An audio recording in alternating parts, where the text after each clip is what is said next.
vous retrouve ce matin pour une vidéo que j'avais très hâte de vous filmer pour faire ensemble en fait le point sur tout mon matériel colo. C'est pour ça que je suis devant mon petit coin bureau. On va faire ensemble le tour de tout mon matériel, crayons, feutres, aquarelles et autres. Et puis aussi quelles sont un peu mes petites astuces organisation pour mes sessions colo. Voilà, donc écoutez, je retourne la caméra et je vous reprends de suite. Donc je vous reprends ici d'abord pour vous montrer un peu la vue globale de mon bureau. Donc vous avez en mon coin atelier où je fais tout ce qui est journaling, dessin, colo, tout mélangé. Donc avec la partie un peu plus bureau ici et puis la partie plutôt table à dessin de ce côté-là face à la fenêtre. Et donc en général ici il y a plutôt tout ce qui concerne... Oula pardon. Les crayons de couleur et aquarelles, et puis sur le bureau là-bas c'est plutôt tout ce qui est feutre, stylo, etc. Voilà comment ça s'organise un peu. Donc je m'en vais me mettre plus zoomé sur la table à dessin pour vous montrer déjà tous les crayons. On va commencer par ça. Donc concernant les crayons, et bien ici sur mon bureau j'ai tous mes polychromos. Donc ça c'est vraiment les premiers crayons avec lesquels j'ai commencé à travailler bien avant le coloriage. Je n'utilisais que cela au début de ma pratique. C'est vraiment ma référence, les polychromos de Faber-Castell. Franchement, je les adore, mais je les utilise très peu en coloriage. Je viens chercher que quand je trouve pas les teintes dans mes autres gammes. Mais sinon, je m'en sers pas trop en coloriage. Je m'en sers en fait uniquement en illustration quand je fais mon combo favori qui est aquarelle crayon de couleur. Donc je fais d'abord un travail à l'aquarelle et les polychromos me permettent de venir simplement rehausser, contourer, préciser, contraster, etc. Donc c'est vraiment du détail, il n'y a pas besoin d'aller saturer le papier avec, et du coup pour ça ils sont très bien comme c'est des crayons durs. Autant en coloriage je préfère aller avec des crayons plus gras pour saturer plus facilement le papier et jouer vraiment avec les mélanges, la saturation, etc. Autant en illustration c'est plutôt de la touche légère, et donc les polychromos ils me servent vraiment à ça, en sachant que je les achète à l'unité puisqu'on peut les trouver très facilement ceux-là. Et donc voilà, j'ai construit au fil des ans ma collection vraiment très petit à petit. Je les ai pas encore tous mais presque. Il m'en reste, il m'en reste quand même un peu, mais vous voyez, la collection est quand même pas mal. Donc ceux-là, je les adore. Et ils sont toujours avec moi sur le bureau dans cette petite boîte que j'ai trouvée. Et ensuite, c'est en dessous de mon bureau, j'ai un tiroir. Et là, il y a toutes mes gammes et mes boîtes et mes trousses. Donc, hop, les Arteza que j'ai mis en trousse. Les Arteza, est-ce que j'ai encore la boîte? Oui, mais elle doit être rangée quelque part. Pareil, je les ai depuis très très longtemps, c'était un cadeau d'anniversaire. Et en fait, j'ai mis très longtemps à m'en servir parce que, à l'inverse, ceux-là, on les trouve pas à l'unité. D'ailleurs, on les trouve plus du tout, je crois. En tout cas, j'ai pas réussi à retrouver les références disponibles. Mais je les aime vraiment beaucoup. Ils sont vraiment plus gras. Ils sont proches de... Je dirais ils sont proches des Lightfast, c'est ceux qui se rapprochent le plus, les Derwent Lightfast des Arteza, donc je les aime vraiment bien. Ils ont une gamme très complète, je sais plus, je crois qu'il y a 120, il y avait 120 crayons je crois dans la boîte, ils sont éparpillés un peu partout dans mes colos en cours. Mais voilà, ceux-là je les adore. Et écoutez, je suis très triste à chaque fois que j'arrive au bout d'un crayon. Et donc pour l'instant, ce que j'ai trouvé, c'est de les remplacer par les autres gammes au fur et à mesure. Que je dois, vous voyez, remplacer à l'unité les crayons qui fondent à vue d'œil. Et je vous dis, ce que je préfère prendre pour remplacer, c'est les Lightfast quand j'arrive à trouver les teintes. Et sinon, je prends les Luminance. Donc pour ça, j'ai pas de trousse ou de boîte exprès pour tous les Derwent. Parce qu'en fait, du coup, je les achète à l'unité un peu au compte-gouttes. Et je me suis amusée à tester un peu d'abord. Parmi tous les Derwent, en fait, il existe tellement de gammes que je connaissais pas trop. Et donc quand je me suis mise au colo là, j'en ai profité quand il y avait besoin de soit une teinte que j'avais pas, soit une teinte qui avait besoin de faire un réassort, et bien d'aller tester un peu les gammes. Donc j'ai des Color Soft, donc c'est la gamme pastel je crois, de chez Derwent. J'ai les Pro Color. J'ai des Light Fast, mais ils sont tous en cours. Ici, ça doit être... Ah, Derwent Studio. Non, j'allais dire Intense, mais pas du tout. Derwent Studio, j'ai que celui-ci, je crois. De cette gamme. Et, ouais, et les Light Fast. Ah, et quelques drawings aussi. J'ai quelques Derwent Drawing.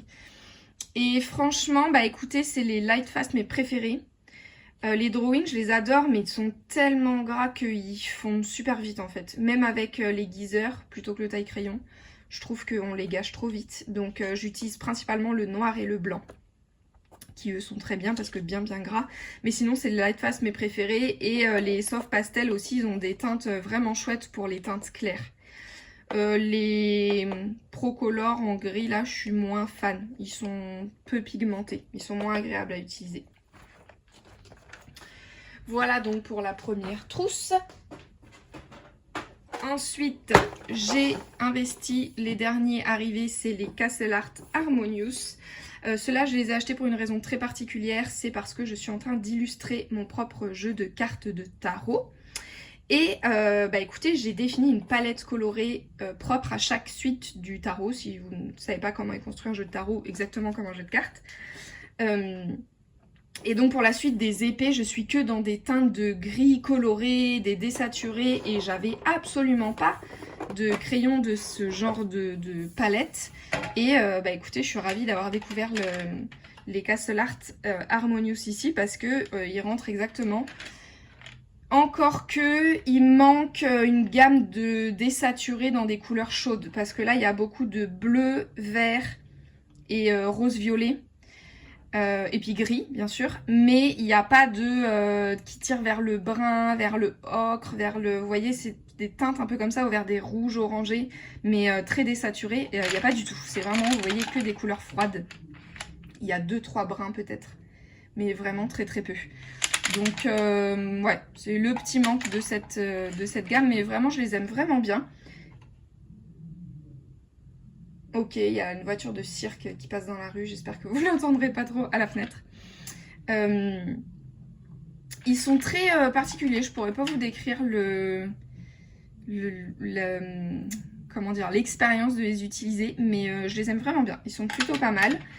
Je n'ai pas acheté de trousse pour eux parce que je pense que quand j'investirai, je prendrai une trousse pour mettre toutes mes gammes un peu, vous voyez, les quelques luminances, les quelques Derwent et puis ceux-là parce qu'il n'y en a pas beaucoup. Mais pour l'instant, ils sont un peu en vrac dans ma boîte. Donc les Harmonious. Et les derniers en vrac dans ma trousse de voyage, c'est les Luminances. Donc les Luminances, bah pareil, vraiment au compte-gouttes. Ils coûtent très cher ceux-là, mais je les aime vraiment beaucoup pour leur teinte très originale. Je trouve qu'il y a des teintes qu'on trouve que dans les Luminances, tout ce qui est les teintes un peu teintes peau, teintes beige comme ça, beige rosé, j'adore chez eux. Et ils sont hyper agréables à utiliser, ils sont très soft, très doux, j'adore. Et bah ceux-là en fait au début je les avais achetés vraiment pour mon carnet de croquis, où je cherchais une gamme de crayons pareil bien gras pour pouvoir déposer du pigment rapidement et facilement, ce que je peux vraiment pas faire avec les polychromos, c'est pas possible. Enfin c'est pas agréable, c'est possible mais c'est pas agréable pour moi. Donc au début voilà, je les avais achetés pour ça, et puis entre temps je me suis mis au coloriage, et donc de temps en temps bah pareil, je viens chercher un Luminance quand je cherche une teinte en particulier. Et bah écoutez, mine de rien, ça s'agrandit pas mal, et c'est pour ça que voilà, je pense que la prochaine étape ce sera de les mettre en trousse pour pouvoir quand même les retrouver un peu plus facilement. Et j'ai aussi, j'avais même oublié parce que je m'en sers très peu, mais j'ai une boîte de Derwent Intense, donc vraiment une toute petite boîte. Je sais pas combien j'ai de colos, mais peut-être 12, vous voyez, vraiment une toute petite gamme. Depuis très longtemps, je saurais même pas vous dire depuis quand, comment je les ai eus, rien du tout. Mais en fait, je m'en sers pas du tout, j'aime pas moi le crayon aquarellable, je préfère directement l'aquarelle ou le néocolor maintenant. Mais du coup je m'en sers pas en coloriage, je m'en sers vraiment que en art journal plutôt. Donc voilà, je m'en sers pas, je m'arrête pas plus dessus ici parce que je m'en sers jamais. Voilà pour mes gammes de crayons de couleur ici. Je pense que tant qu'on est sur la table à dessin, je vais enchaîner sur tout ce qui est autre matériel, et comme ça après on pourra passer côté bureau pour tout ce qui est feutre et stylo. Et ensuite, je me suis noté tout le matériel un peu autre qui me sert dans le coloriage et puis un peu comment je m'organise. Vous voyez tout ce que j'ai mis en place pour m'organiser dans mes sessions colo. Donc, tant qu'on est là, eh bien, ce que j'utilise d'autre, ce que je vous disais tout à l'heure, ce sont mes Neocolor.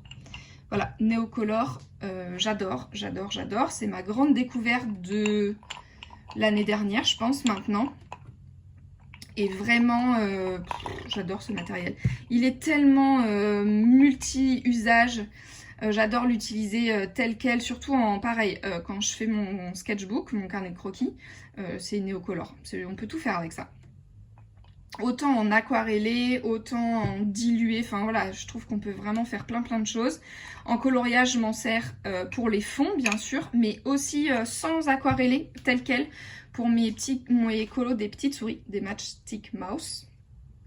J'adore mélanger et tout ça. Et pareil, là, petit à petit, j'agrandis un peu la collection. J'aime bien les utiliser aussi, comme ça me fait la transition. Hop, parfaite, si j'arrive à les sortir. Version aquarellée. Donc, je me suis acheté des petits godets d'aquarelle et une palette vide. Et en fait, à chaque fois que je taille un Neocolor, tiens, j'ai oublié d'aquareller ici le bleu foncé, là, qui se balade partout. C'est pas terrible, ça. Je viens tailler, vous voyez, dans mes petits godets. Je vous ai déjà montré en vidéo. Et puis après, j'humidifie avec un peu d'eau. Et je peux m'en servir en aquarelle. Et voilà, je les adore comme ça. Il n'y a rien de perdu parce que c'est pareil, ils partent très vite quand même. Donc, histoire d'économiser un max, j'aime bien utiliser comme ça. Transition donc pour l'aquarelle. Et là, ma foi, écoutez. Oh, j'ai perdu un godet. Là. Voilà, comment vous dire. L'aquarelle, c'est mon médium de base pour travailler. Donc, ça fait très longtemps que je m'en sers et j'adore, même en dehors du colo. J'ai pendant, allez, peut-être 15 ans, fait uniquement avec cette palette de Van Gogh. Ici, vous voyez comme elle est très vieille. Vraiment, j'ai dû acheter peut-être, je sais pas, je pense avant le lycée. Hein. C'était ma première palette, vous voyez, le cadeau, voilà. Et pendant, au moins 10-15 ans, peut-être, j'ai fait que avec ça. Puis arrivé au bout d'un moment, j'avais envie de nouveautés. Et donc, j'ai élargi la gamme. Et notamment, ça fait vraiment pas longtemps, hein, je pense depuis à peu près 2020, post-Covid, je pense. J'ai commencé à aller tester des marques d'aquarelle artisanale françaises. Donc, j'ai plusieurs sets de rêves d'aquarelle. Voilà, j'aime beaucoup ces petits sets, ces petites palettes. J'ai très peu d'aquarelle irisée parce que j'en ai déjà parlé aussi en vlog, mais l'aquarelle je l'utilise principalement en illustration qui est amenée à être scannée pour être réimprimée, donc les paillettes et tout n'ont pas d'intérêt. Mais dans les sets il y en a quelques-uns, il y a ce violet qui est un peu irisé. Il y a ici, je sais pas si je l'ai laissé dedans, ouais, il y a le orange ici qui est un peu pailleté, je sais pas trop si vous allez voir. Et c'est tout, je crois. Non, il doit y en avoir une autre quelque part. Mais bon, vous voyez, j'en ai vraiment très peu. Donc, rêve d'aquarelle. Ici, c'est les couleurs VF. Attendez, je sais plus. Ah, j'ai pas noté dessus, mais je crois que c'est les couleurs VF. Ici, j'en ai quelques-unes du Pigmentarium. Je vous mettrai tous les noms en barre d'infos si ça vous intéresse. Ici, là, tout là. J'avais acheté leur calendrier de l'Avent une année. Donc là, c'est tout des cartes de godet du Pigmentarium. Voilà, j'aime bien tester plein de marques, tester plein de gammes et de couleurs en aquarelle. Vraiment, c'est un matériel pareil que j'adore utiliser. C'est vraiment mon matériel de base. Et en coloriage, écoutez, c'est surtout pour les fonds que je m'en sers ou pour faire une première base à mes colos. Vous voyez, avant de venir colorier, je fais d'abord une première passe à l'aquarelle. Voilà, qu'est-ce que j'avais d'autre comme autre matériel? Oui, je vous montre pas ici. Si, je peux vous montrer là. Hop, j'ai quelques encres. Je vous montre ici celles qui sont sorties. J'ai une Distress Ink. Je crois que j'ai que celle-là. J'ai quelques Versafine. Et puis après, j'ai des mini pads utilisées à droite à gauche. Attendez, je les sors quand même. Parce qu'elles sont dans un tiroir facile à vous montrer. Et en fait, c'est ma mère est prof de scrapbooking, donc c'est du pioché dans sa collection quand voilà, il y a des petits pads dont elle se servait plus, donc un peu de tout, un peu de tout mélangé. Là, c'est Versacolor. C'était pas spécialement pour le colo, hein. Encore une fois, c'est à la base plus pour l'art journal. Mais du coup, bah, je pioche un peu dedans pour tester le colo sur des fonds. Alors avec ce que j'ai, je peux pas faire grand chose, mais j'aime beaucoup, ça me plaît bien et ça me donne très envie. Donc un jour où j'ai envie d'investir vraiment dans le colo hors crayon et voilà, matériel de base, on va dire, je pense que vraiment j'irai me tourner vers les encres parce que c'est vraiment un matériel qui me plaît bien. Et notamment là, j'ai besoin d'acheter de quoi remplacer mes petites éponges. Pour l'instant, vous voyez, j'avais acheté un set d'éponges à maquillage comme ça là, et j'appliquais avec ça. Mais aujourd'hui, je m'en sers principalement en art journal donc, et pour vieillir mes papiers, mes tranches de papier. C'est pour ça que j'ai beaucoup de teintes un peu jaune, marron, etc. pour vieillir. Et en fait, à frotter je sais pas si on va le voir, mais à frotter les papiers avec l'éponge, ça peluche et bon, elles en peuvent plus quoi. Ça fait plein de... Vous voyez, ça a tout sali d'ailleurs. J'ai travaillé toute la semaine là sur un journal et ça a tout sali mon set. C'est pas grave, il est là pour ça. Mais voilà, ça marche pas bien. Donc le prochain achat, ça va être des tampons exprès là, pour appliquer les encres. Voilà donc pour ce matériel. Je crois qu'il y avait une dernière chose. Ah oui, un peu de peinture acrylique aussi. Je vais pas vous montrer pour le coup, mais voilà, j'ai des tubes de peinture acrylique. J'ai pas de marque particulière à vous présenter ici. Mais pareil, je m'en suis servi notamment dans mes Anna Carlson pour faire les fonds Galaxy. À l'éponge, voilà, je vais pas, pour l'instant ça m'attire pas de vraiment travailler l'acrylique dans mes colos en mode de vraiment peinture au pinceau, mais pour faire des effets de fond, je pense que de temps en temps je pourrais venir piocher dedans. Voilà pour écoutez, le matériel crayon et autres, et on passe à côté pour la partie feutre. Voilà, donc ici côté bureau, qu'est-ce qu'on a? On a la gamme des Super Tips. Donc ici les feutres je les utilise uniquement pour mes mystères, en tout cas les feutres à eau c'est uniquement pour les coloriages mystères, donc la gamme des 150 Super Tips, maintenant qu'ils ont sorti une grosse boîte, on adore, donc voilà c'est mon investissement de cette année. Et puis j'ai les deux gammes de Guangna puisque j'avais trouvé sur Vinted quand ils venaient de sortir la boîte entre les deux. Là c'est les 120 donc je sais plus combien c'était, il y avait toutes les boîtes de 120 sur Vinted dont les gens se débarrassaient. Donc je m'étais dit hop parfait pour démarrer. Et en fait je les ai bien utilisés, j'en ai plusieurs qui sont vides ou qui arrivent à usure. Et ma foi quand ils ont sorti là la grosse boîte c'est pareil, je les ai trouvés à un prix tout à fait correct sur Vinted. Donc ma foi comme je fais beaucoup, j'adore. Je trouve ça hyper agréable dans les mystères à l'acrylique. Eh bien j'ai les deux et en fait j'alterne un coup un mystère acrylique, un coup un mystère au feutre à eau. En sachant que mes feutres acryliques, je m'en sers aussi par petites touches en réo sur mes colos hors mystère. Mais vraiment juste pour apporter de la lumière par exemple. Et je m'en sers aussi dans mes carnets de croquis. Je dessine un peu avec, je m'y mets tout doucement. Et comme c'est des points de brush, c'est hyper agréable. J'aime beaucoup. Et puis ici, vous avez les Morandi, les Lango. Je crois que c'est Lango, oui. Lango Morandi, donc vraiment les stylos gel. Ceux-là je les avais achetés parce que j'ai acheté en mystère le tome 11 qui a des toutes petites zones, donc je m'étais dit que ça pouvait être quand même pratique. Et puis voilà, pour des petites touches, pour si je veux aussi faire des, vous savez comment on appelle ça, repasser les traits de contour pour colorer par exemple les contours. Voilà, je les avais achetés pour ça. Je m'en sers pas beaucoup, mais c'est vrai que les rares fois où j'en ai besoin, ils sont très pratiques et je suis contente de les avoir. C'est vraiment ceux qui sont un peu en sursis dans ma collection. Voilà, si vraiment je me rends compte que je m'en sers pas suffisamment, je pense qu'ils partiront. Ensuite, en feutre acrylique, eh bien écoutez, j'ai des Posca que j'avais acheté bien avant, pareil, le coloriage. Je m'en sers pas du tout des Posca colorés en coloriage parce que le Posca ça peluche, ça gratte, je trouve que c'est pas du tout agréable en coloriage. Mais par contre, je me sers des noirs et blancs pour les contours, notamment dans les mystères. Donc je vous les ai montrés quand même ici. Et puis ensuite, on va se tourner, hop, de ce côté-là. Donc sur mon bureau, j'ai ici ma petite étagère à tout ce qui est feutre et stylo. Et en fait, dedans, j'ai quand même quelques gammes dont je me sers pour le coloriage. Notamment, j'ai quelques Stabilo Pen 68 que j'aime beaucoup, que j'avais acheté pour le journaling aussi, toujours pareil.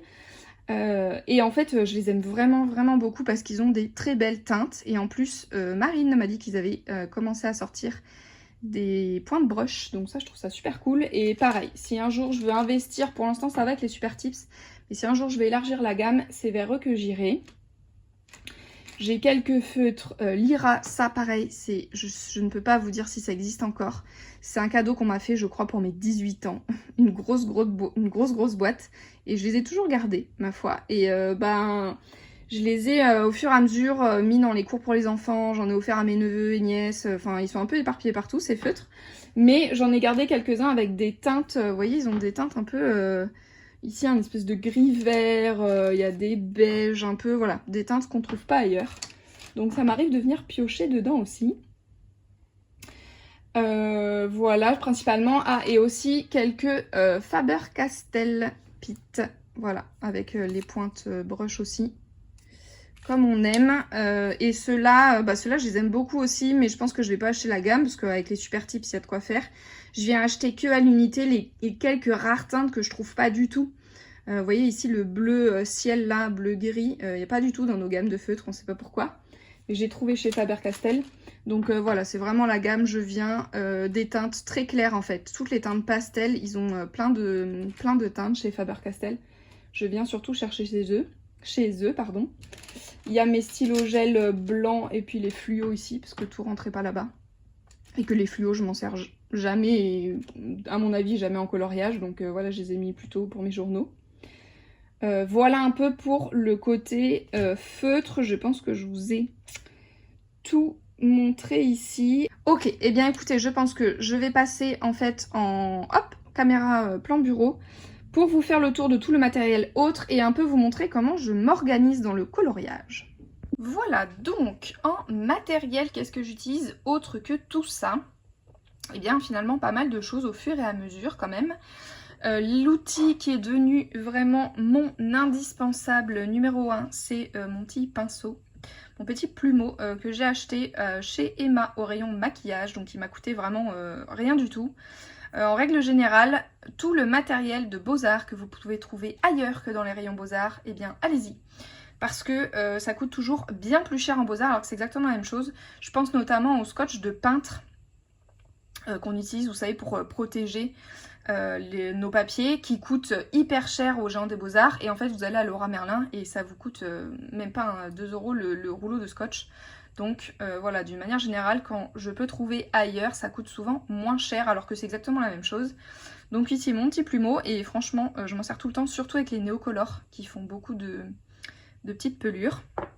Mon masking tape large, ça je m'en suis servi notamment pour mes insectes de Anna Carlson, pour pouvoir protéger, et après je viens découper au scalpel mon coloriage pour faire un fond. Honnêtement, c'est un peu fastidieux. J'ai vu qu'il existait des films, vous savez, les rouleaux de films adhésifs qu'on utilise pour protéger les cahiers. Eh bien, j'ai vu qu'il existait des versions repositionnables, donc je me dis que c'est peut-être quand même plus pratique et rapide que faire plein de, même s'il est large, faire plein de bandes en scotch. Donc voilà, si j'ai envie de refaire un fond comme ça, si je me remotive, peut-être que je testerai. Et puis sinon, j'ai ici des drawing gum. J'ai pas encore testé en coloriage, mais j'ai bien envie d'essayer quand même.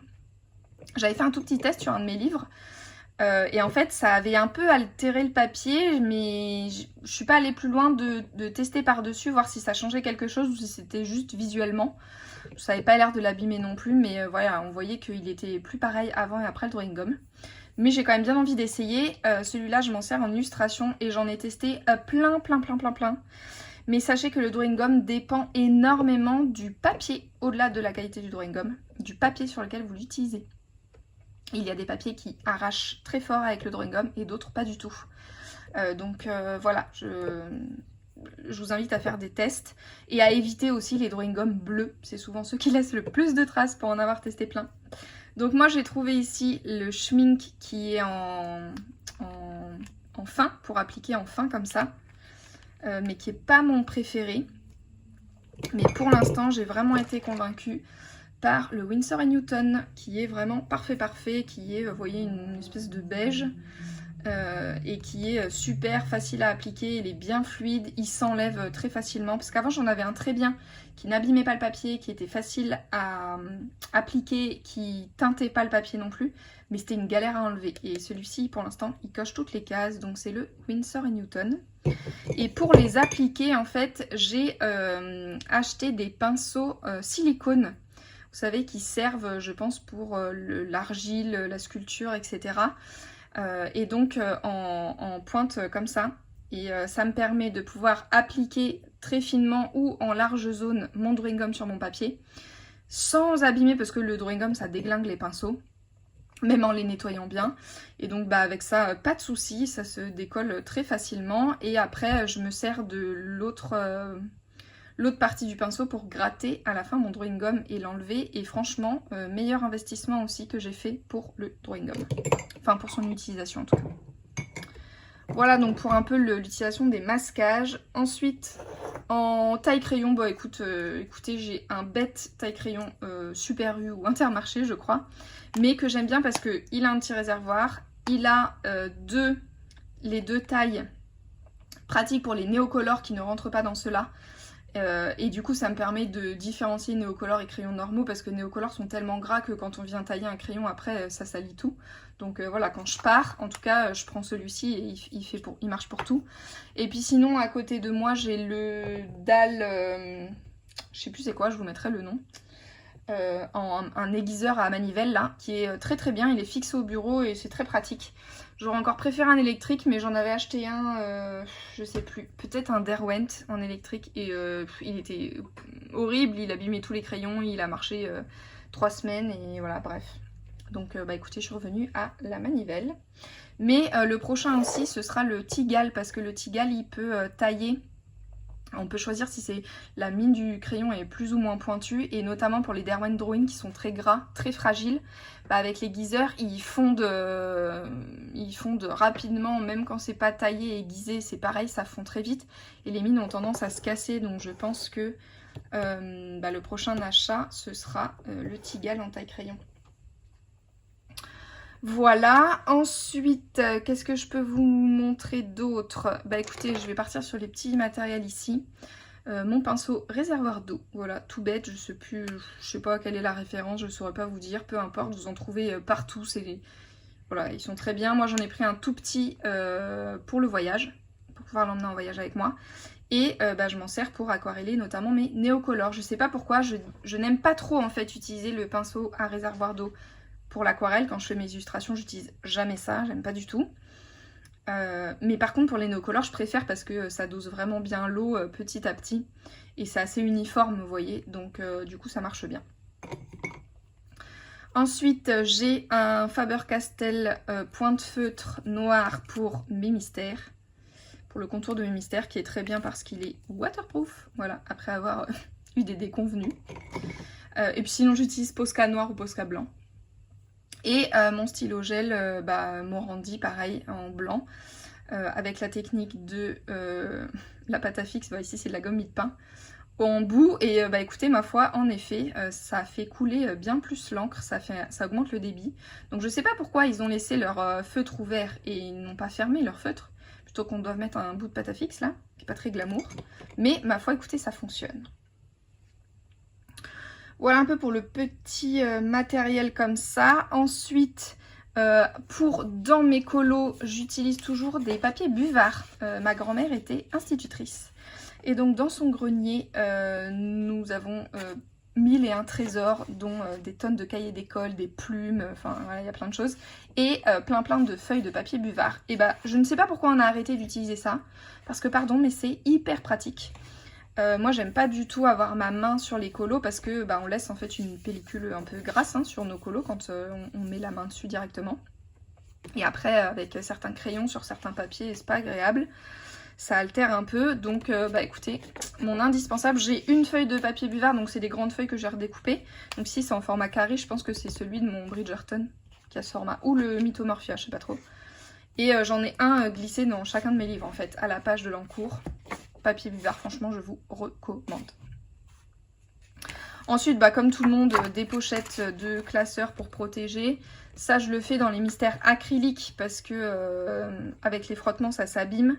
Je le fais pas dans les feutres à eau, pour l'instant, il n'y a pas besoin. Et je le fais aussi dans les crayons, les coloriages au crayon de couleur, pardon. Pareil pour pas que ça transfère d'une page à l'autre. Donc voilà, rien de spécial, ça, vous le voyez partout. J'ai aussi ici mon petit tampon date. Ça, je m'en sers pas partout parce que dans les beaux colos, j'aime pas trop. D'avoir la date en plein milieu, c'est pas top. Mais en fait, je suis en train de me dire que je pourrais le faire. Non, il n'y a pas trop la place. J'allais dire que je pourrais le faire dans les mystères, mais bon, il n'y a pas trop la place. Mais je le fais notamment dans mon Matchstick Mouse. Je mets la date, hop, vous voyez ici en dessous. Comme ça, c'est pas sur le colo, c'est en dessous du colo. Donc ça me pose pas de problème. Et comme ça, voilà, j'ai quand même mon petit coloriage daté. Et puis je le fais dans certains livres où j'ai que des coloriages au recto et pas au verso. Et du coup, je le fais sur la page ici, blanche à gauche. Je mets la date. Voilà, ça me permet quand même de repérer, notamment pour les vidéos, mais pas que, les dates de mes colos. Voilà, qu'est-ce que j'ai oublié ? Je pense qu'on a fait le tour. Il me reste que mes nuanciers. Et je vous montrerai à la fin, je vous ferai un petit plan, mais j'ai oublié de vous montrer. Je pense que vous l'avez vu en fait au début. Peut-être je vous remettrai juste une photo de la prise de tout mon coin au début. Au-dessus de mon bureau sur le mur, j'ai un panneau et j'ai accroché tous mes nuanciers. Donc que j'ai fait en format éventail comme ça. Et franchement, au début j'avais fait ça pour les feutres acryliques. Avec les couleurs jusqu'au bord pour pouvoir, vous voyez, très facilement venir chercher les bonnes couleurs. Et en fait, j'aime tellement que même mes crayons, j'ai fait tout comme ça. Et je trouve que c'est bien pratique. Je peux facilement, vous voyez, utiliser mes nuanciers. La seule chose, c'est que le fait qu'ils soient attachés, des fois, j'aurais envie de comparer, vous voyez, je sais pas moi, ce marron-orange avec un orange d'ici. Et écoutez, je fais un petit swatch sur j'ai un petit cahier de brouillon à côté, je fais un petit swatch. Ça marche très bien, mais franchement, c'est pour l'instant, c'est le meilleur format que j'ai trouvé. En tout cas, c'est celui qui me plaît. Et puis, je mets dessus, elle est où ? Hop, ici, une petite pince à dessin comme ça. Clac. Et j'ai un panneau en liège avec des petits crochets et je les accroche tous mes petits nuanciers. Voilà, et puis je sors en fonction de celui en cours, celui dont j'ai besoin. Et franchement, ça marche plutôt bien. Voilà un peu pour le matériel, tout le matériel que j'utilise. Et je voulais terminer cette vidéo qui risque d'être, ma foi, peut-être un peu longue, sur quelques astuces peut-être d'organisation. En tout cas, comment moi je m'organise quand je fais une session colo. Donc, eh bien déjà, je vous en ai déjà parlé, mais tant que j'ai mon mystère sous la main, vous savez que j'ai acheté donc un classeur avec des anneaux où on peut enlever les pochettes comme ça. Et les remettre très facilement. Et donc j'ai découpé toutes les solutions à la fin de mes livres. Oui, j'ai découpé mes livres. Mais ils s'en portent très bien, ne vous inquiétez pas. Vous voyez, hop, ici.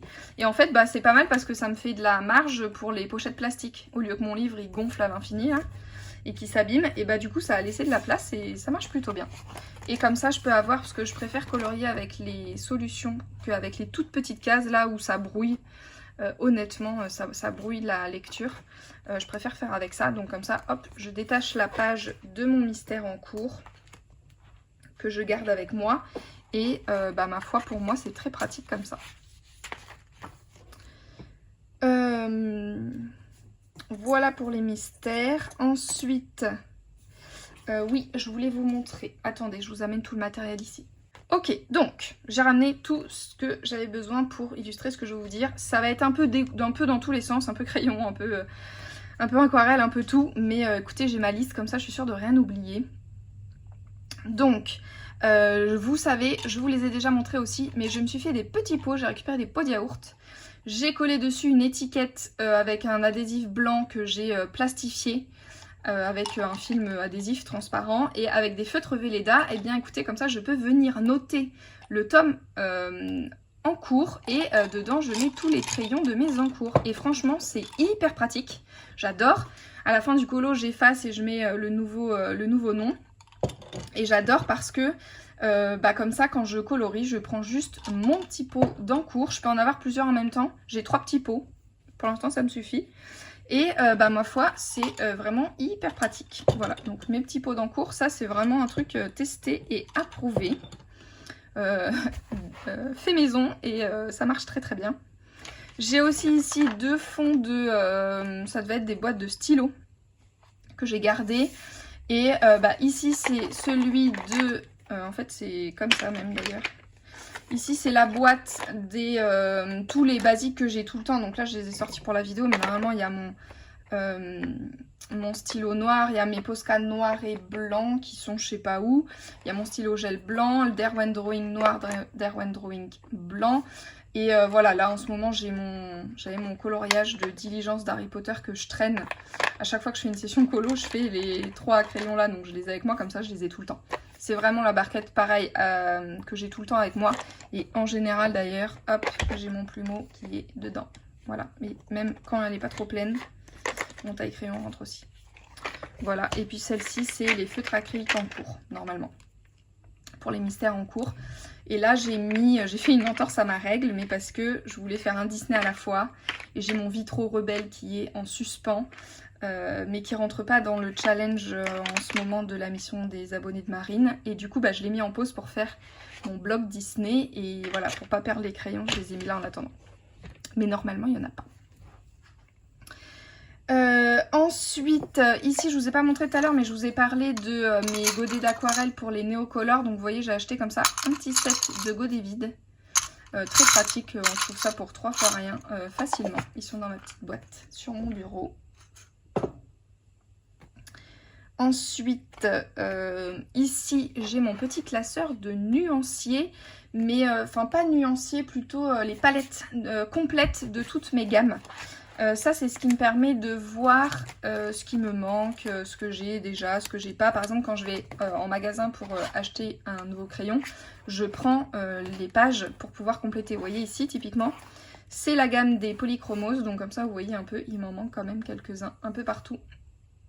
Et quand je vais faire un réassort, je le prends avec moi, comme ça je suis sûre de ne pas acheter les teintes que j'ai déjà. Donc voilà, ici les Faber-Castell, ici les Castle Art, les Arteza, et ensuite toutes mes aquarelles. Donc les aquarelles j'ai fait par marque pour mon souvenir, parce qu'après je sais plus. Mais en fait à force j'ai mélangé les palettes pour créer vraiment des palettes utiles pour moi. En fait c'est plus utile de me créer la palette dont j'ai besoin en ce moment que de devoir sortir toutes les petites palettes. Donc j'ai répertorié par gamme. Et là, j'ai fait un nuancier complet, donc je les ai toutes numérotées. Et ma foi, j'en ai 99. Ah bah non, là, c'est pas dans l'ordre. C'est là que c'est dans l'ordre. 95, mais entre-temps, j'ai recomplété. Et en tout, j'en ai 99. Il en manque une, hein, n'est-ce pas? Et voilà, toutes les teintes que j'ai à l'aquarelle, avec tous les brins. Et voilà, et après, alors j'avais au début, avant de me lancer dans les mystères, j'avais fait moi 2 petits dessins. Donc c'est mes dessins à moi. Et que j'avais fait sur un papier un peu glacé et que j'avais mis en couleur avec mes feutres à eau pour voir si ça me plaisait avant d'investir. Donc j'avais fait celui-là et celui-là. Celui-là je l'aime bien, je l'aime vraiment bien, enfin j'aime bien les couleurs. Ouais, vous avez les reflets. Bon là c'est tous les papiers qui sont dedans. Là c'était mes petites palettes au début que je faisais. À chaque fois que j'avais une nouvelle gamme, je faisais une petite palette, une petite palette, une petite palette. Au bout d'un moment je m'en sortais plus. Et là, c'est quelques nuanciers de mélange de couleurs quand je travaille à l'aquarelle pour créer des teintes. Par exemple, ici, je voulais créer des nouveaux verts bien naturels. Donc, comme ça, il y a les numéros. À chaque fois, c'est 2 couleurs mélangées. Des teintes peau, plein de teintes peau, en mélangeant des teintes un peu improbables. Et puis, des gris colorés, ici. Voilà, donc ça, c'est mon petit classeur. Je m'en sers pas, hein. Enfin, je le sors pas tout le temps. Il me sert vraiment quand je veux acheter voilà, aller vérifier ce que j'ai déjà ou pas. Et j'ai aussi des petits carnets, donc en journal, hein, vous avez entendu toute la vidéo, mais à la base, ma passion c'est le journal. Et c'est pour ça que le format livre en coloriage me parle autant, parce qu'en fait on reste dans le même format, n'est-ce pas? Ici j'ai un petit carnet de couleurs qu'au début j'utilisais pour, pareil, faire des tests de mélange, etc. Et en fait qui est devenu mon petit carnet de tests. Vous voyez, à chaque fois que je fais un coloriage, je l'ai toujours à côté de moi. Et puis je viens swatcher pour retester, pour faire des mélanges, faire des tests d'effets. Voilà. Vous voyez, il est pas beau et en même temps il est magnifique. J'adore toutes ces couleurs. J'adore le regarder. Voilà, donc il n'y a rien de spécial ici, mais vous voyez, quand je vais te faire un test d'un effet dégradé particulier ou des teintes particulières. Voilà, mes codes couleurs de mystère aussi. Voilà, donc celui-là, je l'ai tout le temps à portée de main. Et le deuxième, bah écoutez, c'est celui-ci avec lequel j'ai pris mes petites notes ici. C'est mon Creative Journal, donc c'est un Hobonichi. Et en fait, je me sers de mes petites pages de journaling ici pour prendre mes petites notes colo. Donc là, j'ai toutes mes notes de cette vidéo. Et puis j'ai notamment ici le challenge de Marine, mes en cours et les coloriages terminés. Enfin voilà, je fais mes petites pages, j'adore faire des jolies petites pages pour tenir mes coloriages à jour.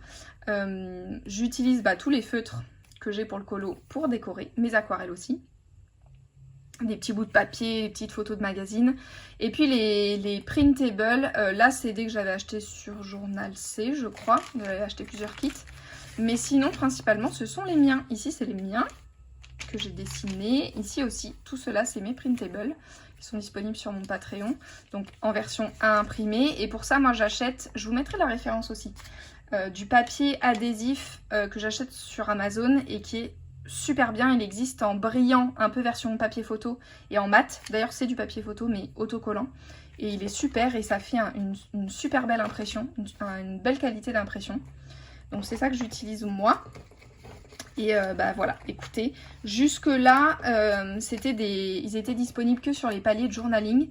Mais à partir du mois d'octobre, sachez que j'ouvre un tout petit palier à 4 € par mois sur mon Patreon, dans lequel vous pouvez retrouver à chaque fois la planche de printable. Donc vous voyez, c'est celle-ci pour octobre. Voilà, ça, vous avez un petit aperçu que j'ai déjà découpé. Vous avez la planche de printable et puis voilà, quelques autres petits trésors de mes journaux. Mais voilà, si ça vous intéresse pour décorer vos carnets colo, je sais que dans la colosphère on adore aussi tenir ces petits carnets colo et les faire tout jolis. Donc ma foi, n'hésitez pas à aller faire un tour, je vous mettrai le lien du Patreon aussi en description. Voilà, et puis écoutez, je vous ai montré tout ce que j'avais à vous montrer, je vous ai dit tout ce que j'avais à vous dire. J'espère que, ma foi, ça vous aura inspiré, que ça répondra aussi peut-être à certaines de vos questions sur le matériel que je peux utiliser. N'hésitez pas, si vous en avez d'autres, à me les poser en commentaire, je me ferai un plaisir d'y répondre. Peut-être, ma foi, j'aurais oublié quelque chose, n'hésitez pas. Voilà, et puis sinon, écoutez, je vous laisse ici et je vous dis à bientôt. Bye!